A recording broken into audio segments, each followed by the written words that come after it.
Hi everyone, it's Anne from soulconnections.net, and I want to thank you all for the questions and um, positive feedback that everybody's been sending in. I have a huge response, and I want to thank you all. But unfortunately, I'm unable to put everybody's question in only for the fact because they're doubles of each other.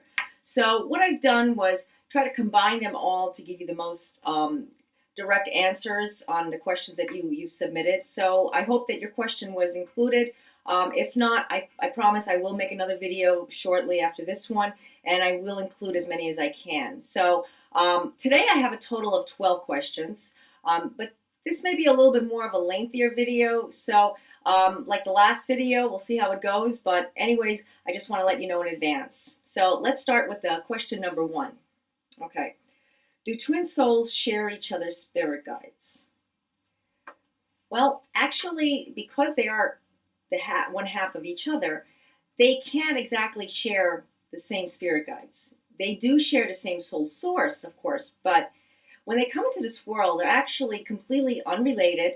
They don't know each other in this life until they meet up, and basically they all have their own guides and angels protecting them. So it's not common for them to share the same spirit guides, although they can feel each other's spirit guides, and sometimes you can actually hear them, the same angels talking to them, but not exactly the same ones that they share together. Okay, we'll go to question number 2.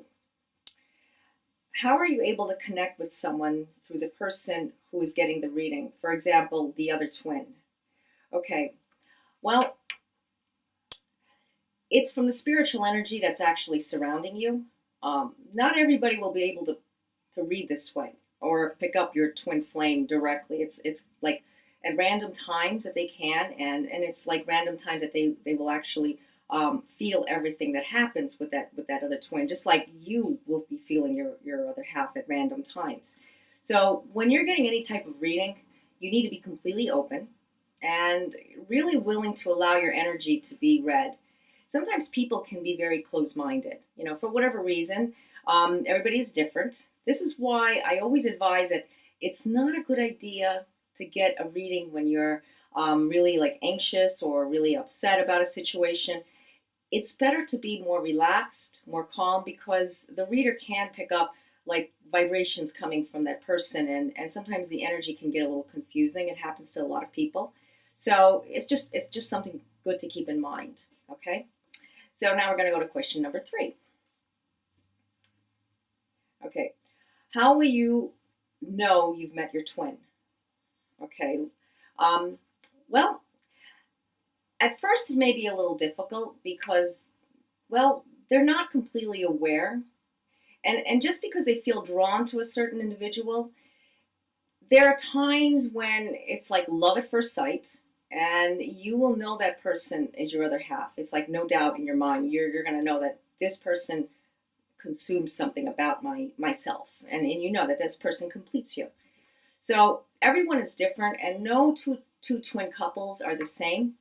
Everyone is though very unique, and when you do find your twin flame, you will automatically know that you've met your match, and it can be a little scary. And this is like sometimes why the runner and the chaser situation happens, but it's always the most intense feeling that you'll ever find with anybody. So I do have other videos that explain more about this connection and the topic that it may have more explanation of what I'm talking about. So I don't want to devote like this whole video towards explaining what you feel during that process, because I do have several other videos. So we're going to skip on to question number 4.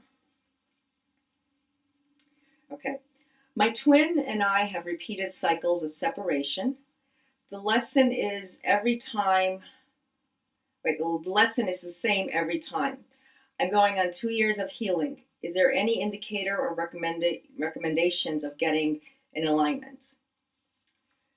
Okay, well, this is a common question that I'm always asked, and it goes like sometimes to many cycles with them going through this, where it feels like it's the same scenario over and over, and it never changes. So it does, however, change. So the indicator is that you feel your twin flame closer, but though you're not as stressed about the situation. Like, in other words, when you feel like maybe something has changed or shifted, or like maybe like something has just happened, it feels like something is a lot lighter inside of you, and you kind of like come to terms with certain situations with that person. And it's only when the timing permits that it'll happen. That's usually like the most common time. So as far as getting in alignment, I highly recommend meditating and sending love and light to your twin flame. That's probably the most universal thing that you can do for that person, because it's like so intense, it's so deep. It's like something that they need to feel. So if you're familiar with meditation, I highly recommend sending love and just positive vibes to that person. It gives your twin flame like almost like a healing and a balancing of their chakras to become in perfect alignment with yours. So sometimes it may seem like it may not happen in the first meditation. So it takes time from if you're a beginner with meditation. Like, I would first start with like relaxing the body, going into more of like a like a perfect feeling, like a positive feeling, taking deep breaths, breathing, and calming music. It helps you connect with your mind, body, and spirit as well. So there's many like tutorials on the internet that you can like help you with beginners. Okay, so we're going to go to question number 5. I got my iPad here, by the way. Is it common for soulmates where one feels the energy between them more than the other, or feels the energy and the other one doesn't at all or doesn't recognize it? Okay, well, yes. This is called the runner and the chaser, where the two of them are trying to figure out where they stand with each other, where runners will find their twin soul, and they don't know where they're headed. So they may feel like that this is something like very intense, and they don't realize exactly what it is until they've completely awakened. So it goes like the complete opposite with chasers. Like, they understand and seem to feel the energy much stronger, but actually they both feel it equally, and they don't realize it until they come together, until they become like stayers. I do have other videos on this topic as well that you may want to check out, and basically it's something that is very interesting, because everybody is different. So I also have my own situation that you can read up on my blog. I have lots of articles on my blog as well about this topic. Okay, now let's go to question number 6. What does it mean if you don't feel as connected to your twin flame after you have been separated for a while? You may get you may get like a feeling of that a part of you is like subsiding from this, but some people think that they get paranoid, that they think that they're forgetting about their twin flame, that they're not actually learning how to cope with it. They're trying to figure out where they're going with everything, and basically this happens. I see a lot of twin flames, they come together because there's so much of that feeling or hurt that the pain is there, but though they're not really like stressing about it. So it's actually the best time that they actually like calm themselves down. They've actually learned how to cope with it. They've learned that this is not like the end of the world. And when you do that, you actually can hear your heart center talking to you. Like, you're hearing your messengers, your angels, your guides. They're all telling you, don't stress about this, because it's going to come together. So the mind relaxes, and the spirit just takes over. So everything just feels like so much lighter. So, and this is actually the ideal time that they connect with each other. So I know that sometimes the feeling of fear can set in, and that's common because it is an emotional feeling. But try your best not to let like that overwhelm you, or like dominate your life activities until your twin flame is connected. Okay, so I'm going to go on to question number 7. Can you explain a little more what it means to constantly see 1111 when it comes to soulmates and twin flames, whether it's looking at? Okay, these are the energies that we get periodically from the universe. Okay, it's like it won't just come with 1111s, 111. But it'll also happen with the other numbers, 222, sometimes in sequin numbers. It just depends. These are actually ascending master angel numbers, and they're aligned with spiritual growth and becoming more aware of your soul purpose in life. This is like the key with connecting to your twin soul. Now, these master numbers always represent that something beautiful is spiritually going to happen. This is commonly called the spiritual awakening, and many can go on for like several months, years that the awakening is completed. So it can go on. You can be reunited with your twin, but though you can still be seeing these numbers. Now, there's lots of books, there's lots of like literature out there that explains about all of these numbers, but I will tell you this, that they are signs from the universe that you need to look at them. And I like to write them down only for the fact because even though I keep seeing them at different times, they represent some kind of meaning. And it's good to like refer back to them at a later time. Okay? So now we're going to go to question number 8. Okay, what does it mean to be spiritually connected to someone in your own words? Okay, in my own words. Well, it means that you're connected to someone in a soul sense. And when there is a much larger and greater purpose for you in the future, like this person, if it has for your highest good, to be with this person or friend or partner, it's like we know when we're connected, and it's very, very beneficial to our lives and sometimes very toxic. So it's like we have good soulmates and we have bad soulmates. We have some soulmates that create like a huge impact in our lives that we just don't want to ever revisit that memory again. But then we have this feeling where we do revisit it and we say, wow, that person really like struck a nerve. That person really helped me or find something in me. So it's actually life lessons that we need to explore for our highest good.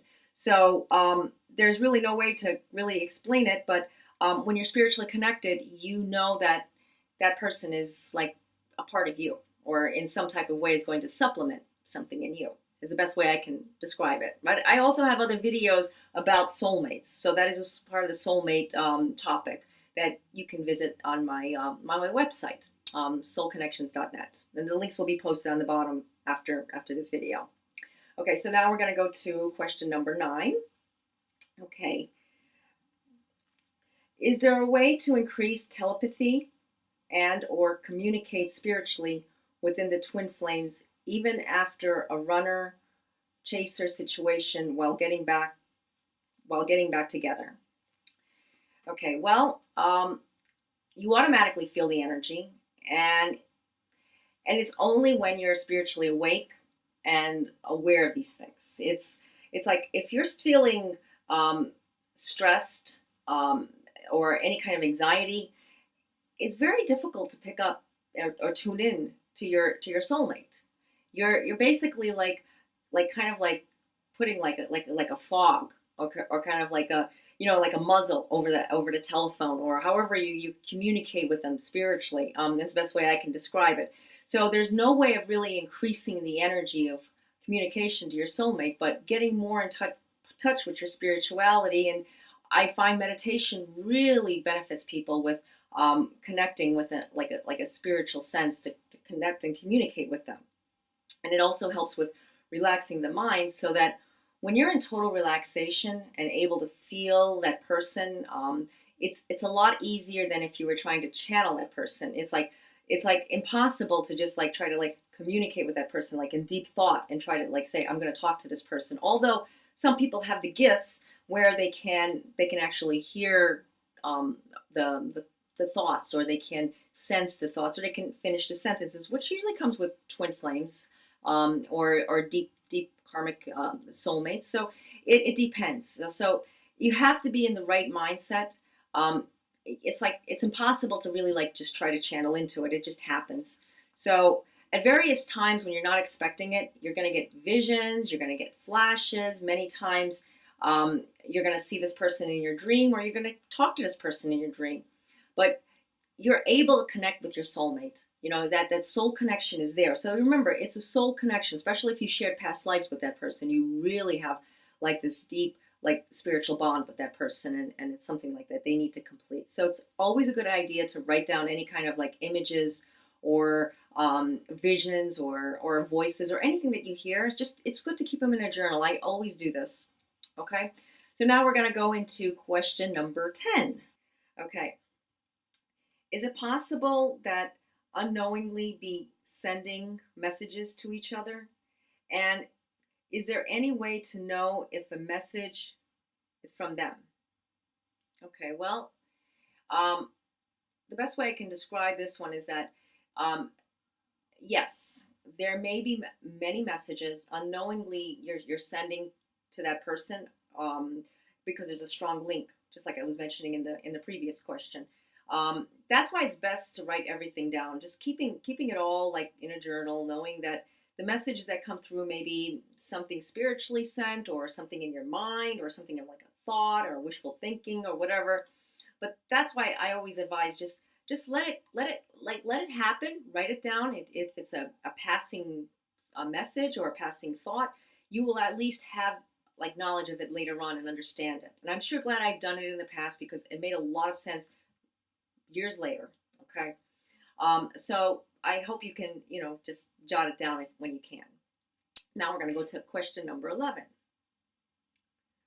Will soulmates be reuniting during this time in the spring 2016? Okay, well, this is a time in spring where soulmates, twin flames, and love relationships can reunite and really find themselves together. And spring is always a beautiful time. And unlike what I said is like different, no one can um, really predict when it's going to happen. It's like the exact time has to come together when it comes together. So, like to say it's going to happen like in 2 months from now, like like a lot of twins are going to just be reunited, and maybe it might happen. But the thing is that I've always found that everybody was unique and individually like predestined to be together at a certain time, and basically, there's really nobody that can really like predict it. It just happens. It could happen tomorrow, it could happen a year from now, it could happen 5 years, 10 years, whatever. I can't really give that, but I can tell you that it will happen, when the time is right, when the divine, like I said, when the universe has it in planned and in store for you. Okay, so let's go to question number 12, then the final question. Okay, why do twin flame runners go from being happy with the chaser, then do a 360? Hmm. This is a very common question. And, like I said, runners and chasers first come together like it's so beautiful. It's the honeymoon phase. They're not runners and chasers, actually. They're just like newlyweds, and at the first sight of each other, it feels like it's the best, most beautiful time of their life. And this can go on for like a very short time, or it can go on for like a longer time. Sometimes like they can be married, or they can be like in relationships for several years, or it can just be like one date or whatever. But it's like everyone, like I said before, like everyone is different. So when reality hits and the fear comes in, if there's like some kind of like fear mindset that's always been there, they become runners. And that can happen with both the runners and the chasers, and then changing to the runner to chaser, and then the chaser to runner. I mean, it goes in various ways. So I can't really go on and explain it, but running from their self is not exactly running from their other half. And, I do talk a lot about this in my previous videos, and many of you have been asking more about this. So I probably will devote like a whole video about questions and answers with runners and chasers and twin flames, and that'll be like a complete separate video. So keep your questions coming in. Also on my blog, I have lots of videos and details about this. So I hope you found this video helpful, and please send your feedback, your questions that you'd like to know more about the soulmate, the spiritual connection, anything that has to do with the soul energy connection. I will hold on to them for the future videos. And like I said, if there's doubles, don't worry about it. I will combine them together. I hope you all have a wonderful and blessed day or evening. Take care. Bye now. Till next time.